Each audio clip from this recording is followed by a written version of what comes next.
իշխանությունը երբեք առանց ճնշումների իշխանությունը չի հանձնի։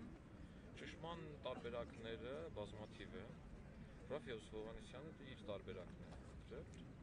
եւ այս տարբերակը նաեւ լուծումներ բերող տարբերակ է, եթե հետևից արվեն այն քայլերը, ինչ արվում է։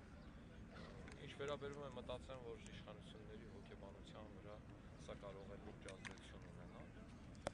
չի ուզի սրճից մեղք անել, բակի շրջանում ու ասել, որ չի ազդի որևէ կերպ, այդպես չի իհարկե ազդեցություն ունենալ, բայց չեմ կարծում, որ իրենք այդ ազդեցությունը քաղաքական լինի, որպեսզի քաղաքական ընկալվի, դա պիտի խորհրդարանում եղած այն ընդդիմադիր քաղաքական ուժերը, ովքեր խմբակցություններ ունեն, մանդատները դնեն ու դուրս գան։ Ու եթե ուրբաթ օրվա հանրահավաքին իսկապես էստեղ այն մարդիկ, ովքեր իրենց կվեն տվել են Ռաֆայոս Հովհաննիսյանին, իսկ այդ 500,000-ից հաստատ ավելին է իմ խորին համոզմամբ, կանգնեն այստեղ, հավատացեք, որ կա զանգվածի մի քանակ, որի պարագայում որևէ իշխանություն